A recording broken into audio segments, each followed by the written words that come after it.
Jadi bisa mengadukan tentang diri kita kepada guru kita. Nah, guru kita itu adalah orang yang memberikan petunjuk pada diri kita. Atas izin Allah Subhanahu wa taala, kita mendapatkan petunjuk melalui guru mursyid. Ketika kita berguru dengan guru mursyid, itu ada dua macam caranya. Kalau kita sekolah, kalau kita belajar ilmu yang biasa, mungkin kita harus di majlis taklim atau di sekolahan atau di madrasah. Kita bermuajahah face to face kepada guru kita, berhadap-hadapan. Itu untuk mempelajari ilmu syariat. Ilmu syariat belajarnya ya berhadap-hadapan kepada guru kita. Apalagi kalau kita baca Al-Quran, belajar membaca Al-Quran wajib berhadap-hadapan dengan guru. Nggak bisa dengan kaset, nggak bisa dengan radio, nggak bisa hanya dengan mendengarkan saja ya, tapi wajib kita menghadap kepada guru. Bagaimana kita melihat ucapan guru kita? Kita perhatikan bibir guru kita. Kita lihat, kita perhatikan bagaimana lidah guru kita. Nah, begitu belajar Al-Quran.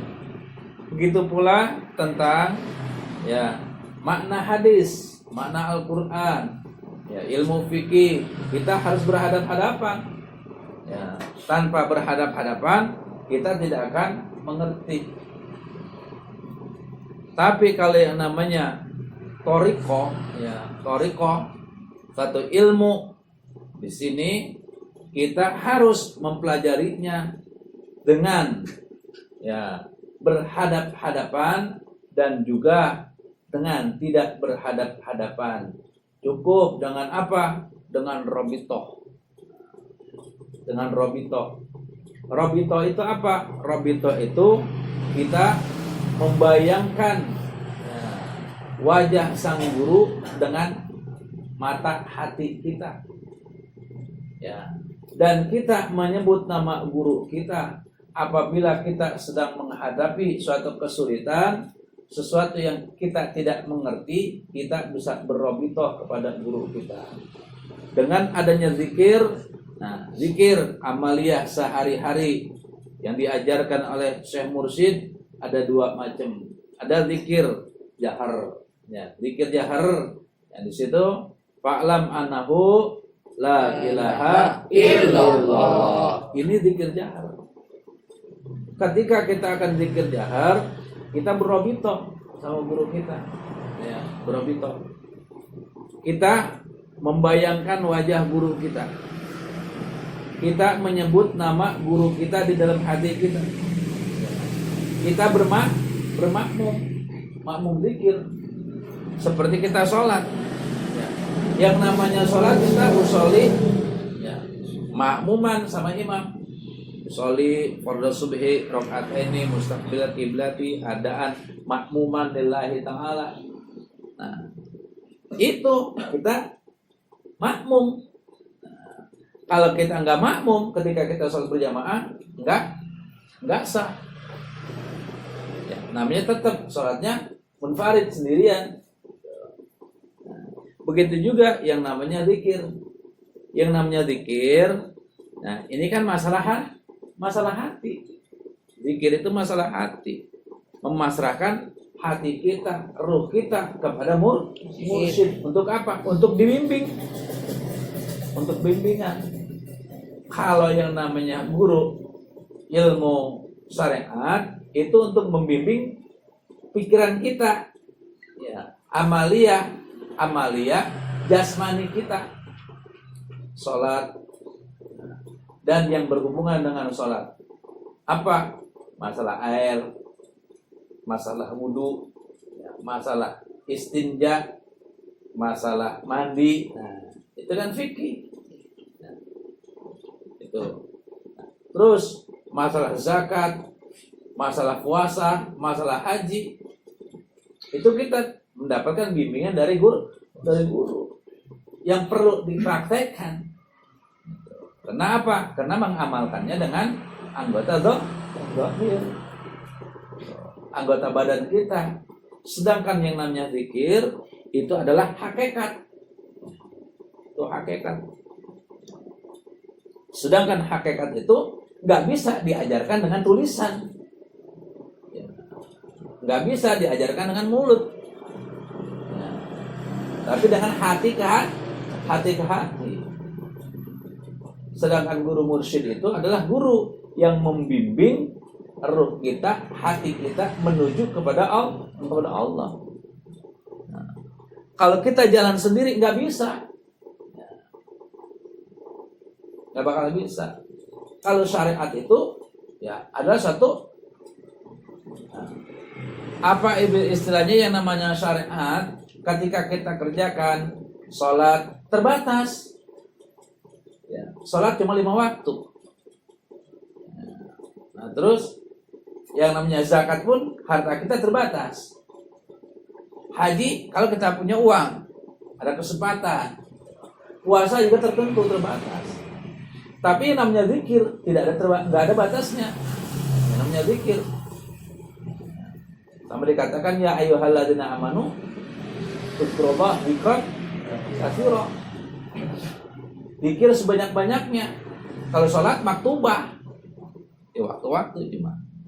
Kalau zikir katsira, zikirnya banyak. Sholat juga disebut zikir. As-sholatu zikru. Sholat itu adalah zikir. Tapi zikir yang terbatas. Kita tidak mengenal zikir yang tidak terbatas. Kalau kita hanya fokus kepada rukun Islam saja, kita tidak mengenal yang namanya zikir tanpa batas. Ya. Ada yang disebut sholat daim. Bagaimana orang selalu mendapatkan pahala puasa, pahala sholat, kan gitu. Sholatnya selalu sholat, nggak berhenti sholatnya, mendapatkan pahala sholat yang tidak pernah terputus. Jadi orang yang berzikir terus menerus itu akan mendapatkan pahala sholat. Kita itu hidup menunggu waktu sholat, menunggu waktu panggilan. Ya. Panggilan Allah, ya, waktu sholat, waktu kematian, waktu haji, yang kita tunggu itu.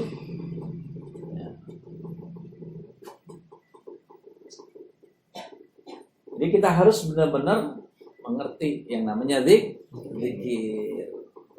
Kalau nggak ngerti yang namanya zikir, belajar. Fas'alu ahla dzikri in kuntum la ta'lamun. Kalau kita tidak mengerti apapun, nggak mengerti masalah hukum, nggak mengerti masalah undang-undang, nggak mengerti masalah kehidupan kita, bagaimana nih kita harus memecahkan kehidupan kita, problem.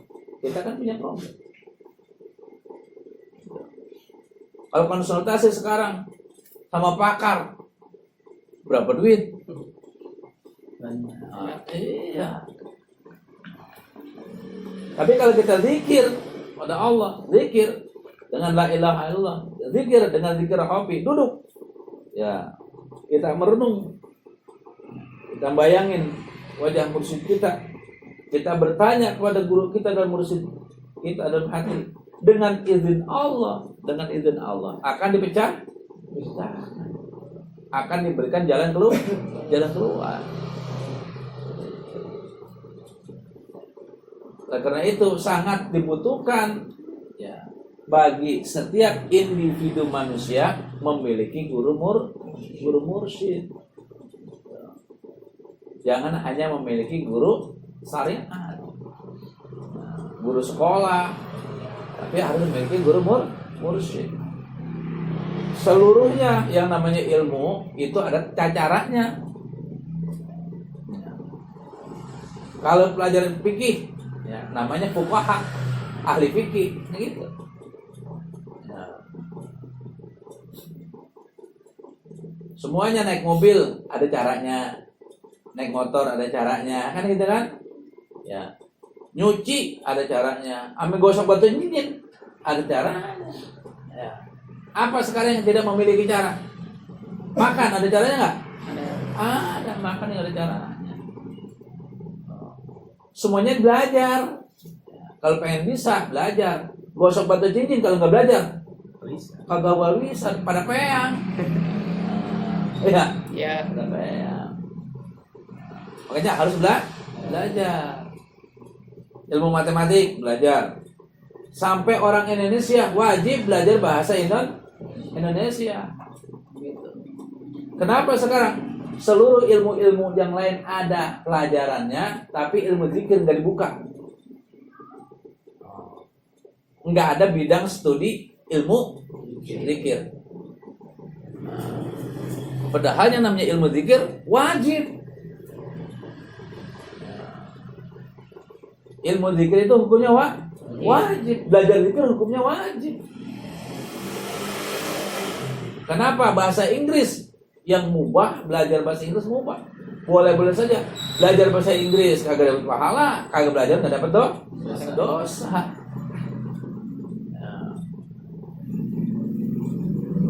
Sekarang yang namanya zikir untuk membimbing kita sampai kepada Allah, kenapa nggak dipelajari? Mestinya ada bidang studi zikir.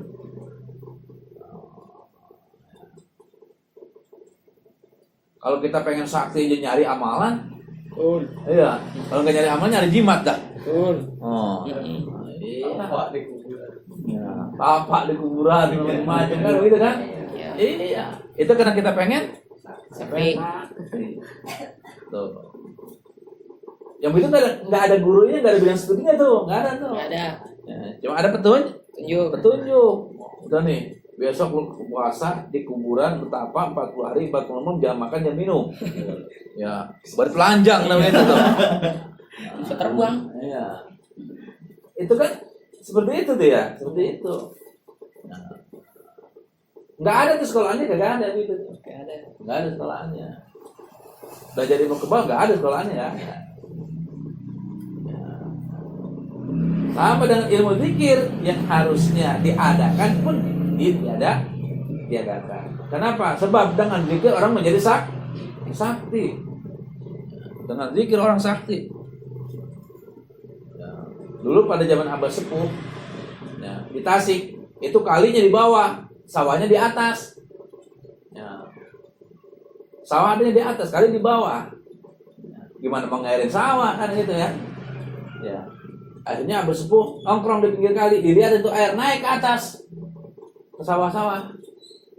Ya, masa ada air ngalirnya ke atas? Kan mustahil yang begitu. Kalau sama Abah Anom airnya dibendung supaya airnya naik ke atas. Gunung Sawal kebakaran, Gunung Sawal, ya. Di Ciamis tuh, Gunung Sawal kebakaran, orang pada teriak, ya pada lari, pada takut Gunung Sawal kebakaran, lari ke rumah Abah Aus, ya dibilangin nama Abah Aus tuh, ya gunung kebakaran. Abah Aus keluar ke depan rumah, dilihat, iya banyak asap putih, ya sama api, dikibasin pakai sorban, bisa mati dari jauh. Kan lucu begitu kan? Kagak masuk akal, itu kan cuma gara-gara zikir.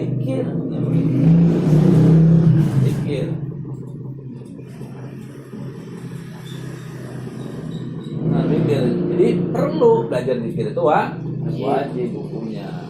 Nah, untuk apa? Untuk meningkatkan kualitas sebagai status kita sebagai seorang muslim. Ya. Kalau pengen jadi orang Islam,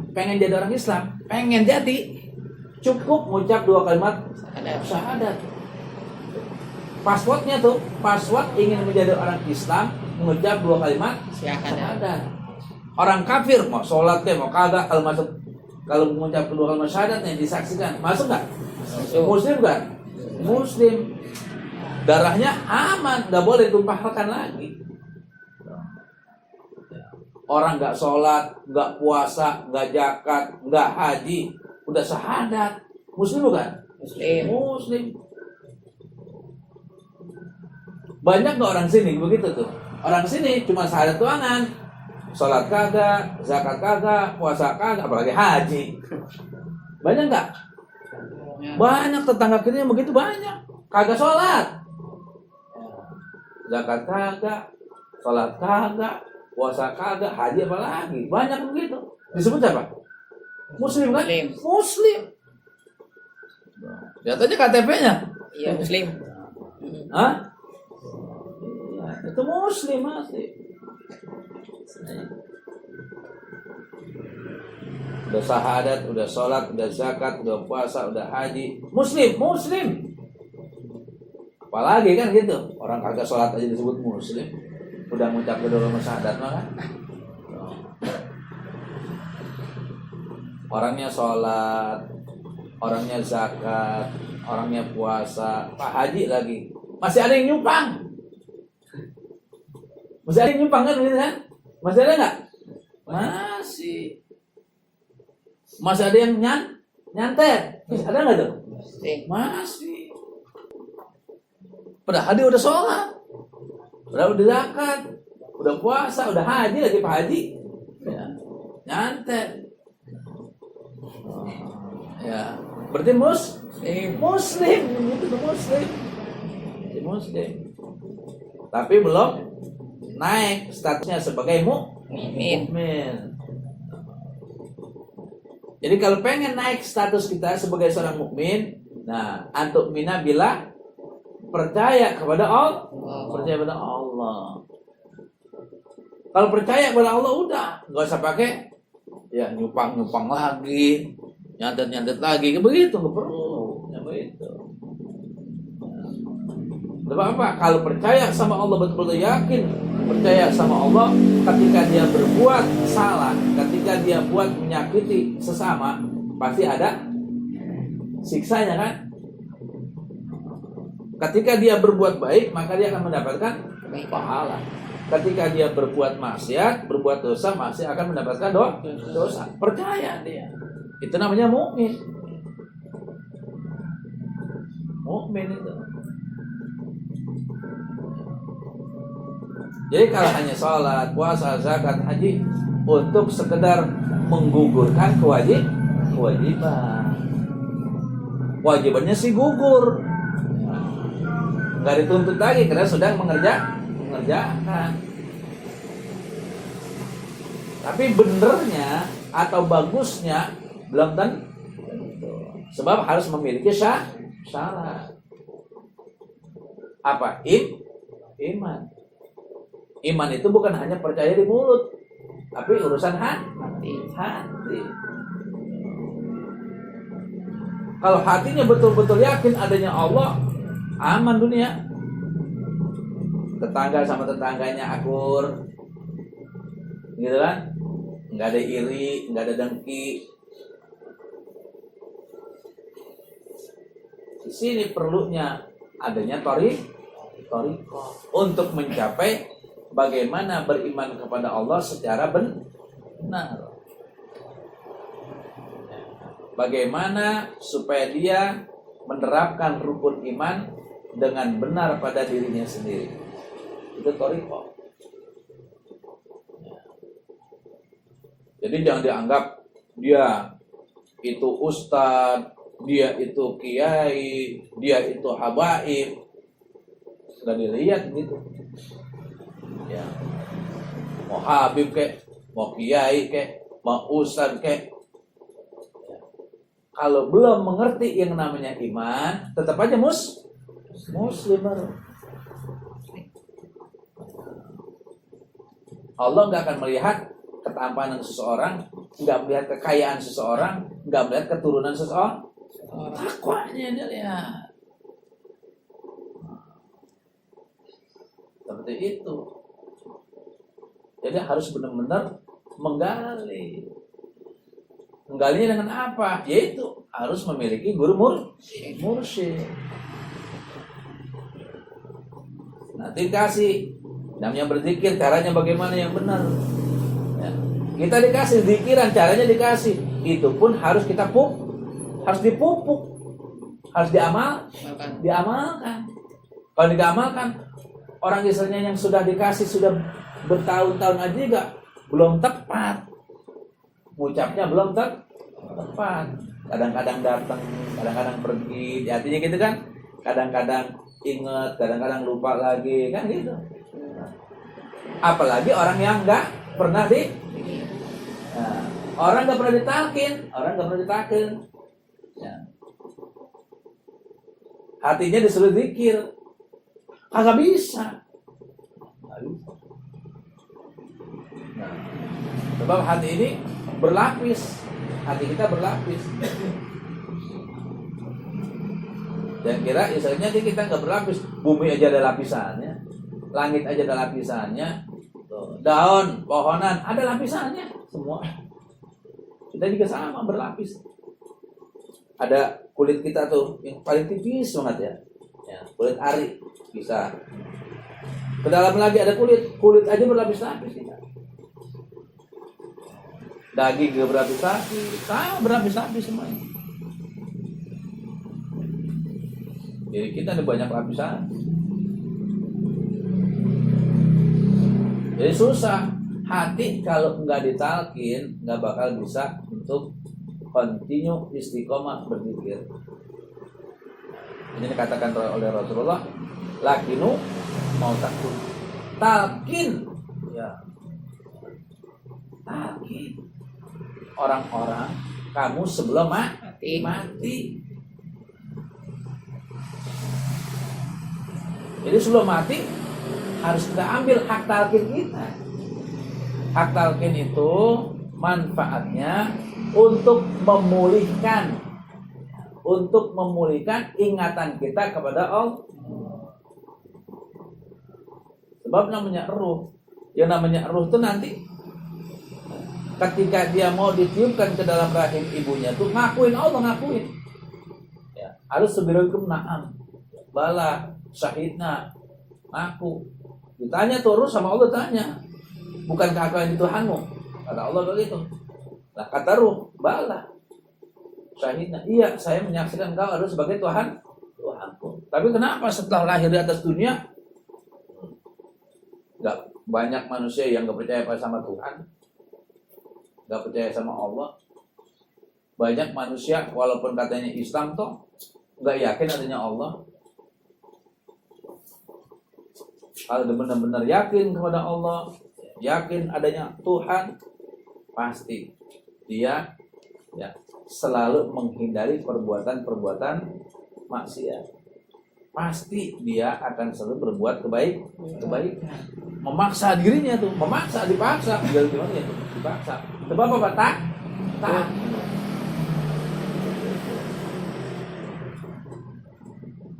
Dia perlu adanya tauhid. Untuk apa? Untuk memulihkan ingatan kita kepada Allah Subhanahu wa Ta'ala. Jadi harus belajar kita dengan seorang guru mursyid. Silakan bertoreko, cari toreko. Di Indonesia banyak toreko. Ya. Toreko mu'tabar itu banyak di Indonesia. Ya, ada Samania. Terus ada Jabariyah, macam-macam. Toreko.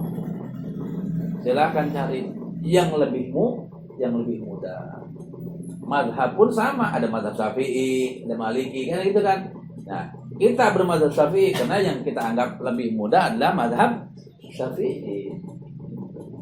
Itu lebih mudah. Wudu biasa aja. Tapi kalau Imam Malik wudunya pala basah semua, kan gitu.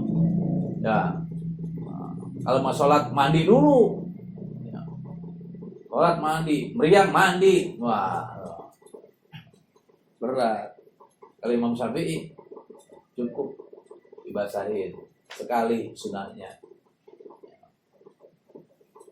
Wajib 1 kali, sunahnya 3. 3 kali kan sunah, wajibnya 1 kali. Cukup begitu aja Imam Syafi'i. Membasuh sebagian kepala, 3 lembar rambut cukup. Tapi Imam Malik nggak bisa begitu. air banyak. Kalau Imam Syafi'i ukurannya 2 kolah 60 cm, panjangnya 60 cm, lebarnya 60 cm, dalam 2 kolah ukurannya. Imam Malik air banyak, air kalau ditepak, nah gelombangnya nggak sampai ke ujung. Itu air banyak tuh. Ya. Susah yang begitu lah. Iya. Kolam renang. Iya. Banyak beda kan, perbedaannya kayak gitu. Toreko Qadiriyah Naqsabandiyah ini ya saya anggap adalah yang lebih mudah. Nah, yang lebih mudah. Karena kalau toreko lain banyak juga sih. Toreko yang lain ya amalannya banyak. Terus misalnya banyak tirakatnya. Ya, banyak macam-macamnya lah, embel-embelnya begitu. Nah, kalau saya mah kagak kuat dah. Ada puasa 41 hari 40 malam nggak makan nggak minum lah. Aja begitu kan. Jadi seperti puasa Rajab, Toreko Qadiriyah Naqsabandiyah, kalau mampu silakan puasa 3 bulan berturut-turut. Rajab, Syaban, Ramadan. Silakan puasa kalau mampu, kalau kuat. Kalau nggak kuat, silakan sebulan. Nggak kuat juga, silakan 1 minggu. Kalau nggak kuat juga, kata Abah, please 1 hari aja, Kamis pertama bulan Rajab itu. Segitu tuh. Kalau kagak mampu, kalau kagak kuat, ya sampai bilang please, ya. Artinya jangan sampai nggak puasa. 1 hari aja, Kamis pertama bulan Rajab. Kamis besok. Itu sampai segitunya tuh. Kan ringan kan? Ringan.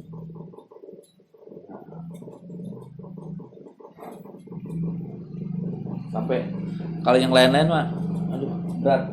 Saya juga nggak kuat kalau yang lain-lain mah. Tarikat Saziliyah ada kan? Tijaniyah banyak.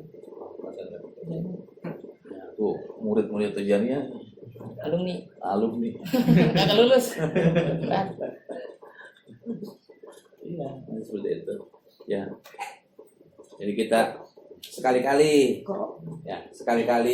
atau 2 kali atau 3 kali, paling sering ya lebih bagus. Kalau semakin sering kita ketemu guru mursyid semakin bagus ya. Walaupun lihat wajahnya kan, kalau kita ngelihat wajahnya orang alim cuma lihat doang kan ya. Apa kata Nabi kan gitu kan? Iya, kalau kita ngeliat wajah orang alim itu, aduh, dosa kita semuanya luntur. Iya, apalagi sampai salaman keberkahannya. Apalagi guru mursyid. Gimana kita bisa membayangin wajah guru mursyid? Melihat juga belum pernah, ketemu juga belum pernah kan kita kan?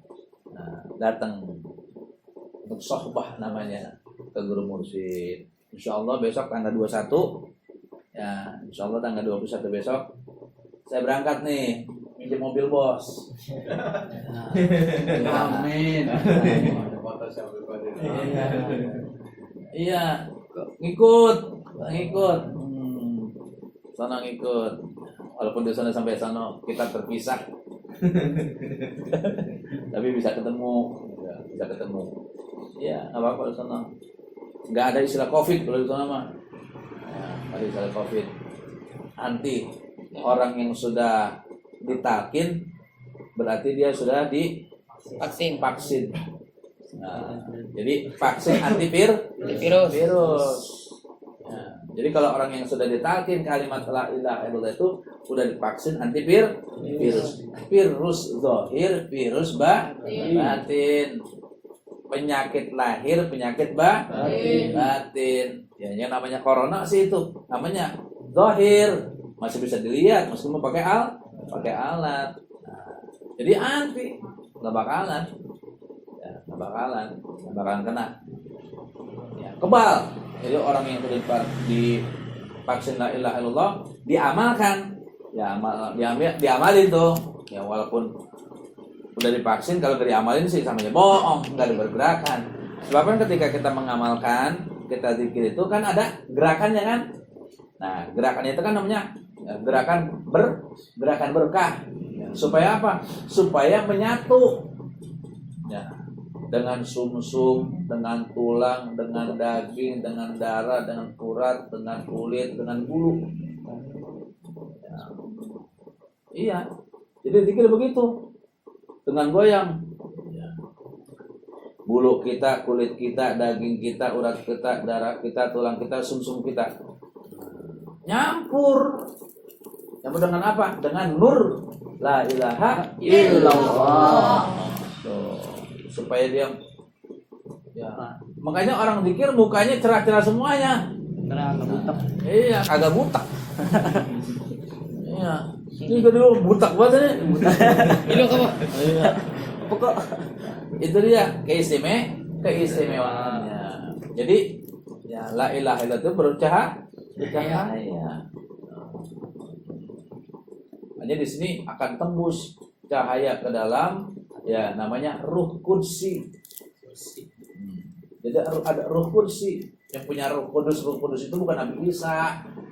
Ya. Setiap individu manusia memiliki ruh kursi. Pada hakikatnya seperti itu. Pada hakikatnya setiap manusia memiliki ruh kursi. Tergantung dia mampu atau tidaknya untuk ya menghidupkan ruh kursi yang ada pada dirinya. Dengan apa? Dengan zikir la ilaha illallah, cahayanya akan menembus ke dalam ruh kursinya. Ini nanti seperti itu. Kan alam itu ada alam apa? Jismani, ada alam ruh ya. Ada alam robani, nah itu ada alam kursi, ada alam namanya alam mulki, nah, ada alam malakut, ada alam jabarut, nah itu ada alam lahut, nah, itu dia tuh, itu orang zikir akan terbuka itu semua, akan terbuka. Kita ngelihat begini pemandangan begini, ada motor, ada mobil, ada kuda, ada kucing. Ketika berzikir semakin ya makin dalam, semakin asik, semakin nikmat. Ya, itu kita akan mengalami alam-alam yang lain, akan menyaksikan alam-alam yang lain. Sekarang dikatakan ya segala puji bagi Allah Tuhan seru sekalian alam itu artinya banyak alam-alam yang terdapat di atas dunia ini saja banyak. Ada alam hewan, ada alam setan kan, ada alam gondruwo lah, macam-macam lah yang namanya alam itu. Nah, makanya kita berzikirlah, ingat kepada Allah supaya kita ini tidak ditarik ke alam. Kalau orang dulu mah alam lembut kan macam-macam kan gitu kan. Ya iya, seperti itu banyak alam-alam yang lain. Ya mudah-mudahan kita dipanjangkan umur oleh Allah, diberikan kesehatan, diberikan rezeki yang banyak yang halal, dikabulkan doa kita, diberikan hajat kita, berkah selamanya, semuanya, segalanya. Al-Fatihah. Alhamdulillah rabbil alamin arrahmanir rahim maliki yaumiddin iyyaka na'budu wa iyyaka nasta'in ihdinas siratal mustaqim siratal ladzina an'amta 'alaihim ghairil maghdubi 'alaihim waladdallin rabbik firli wa liwalidayya amin. Mudah-mudahan ya semuanya nih dapat keberkahan kita. Amin. Ini saja yang dapat saya sampaikan. Wassalamualaikum warahmatullahi wabarakatuh. Waalaikumsalam warahmatullahi wabarakatuh. Allahumma sholli ala nabiyil hasibi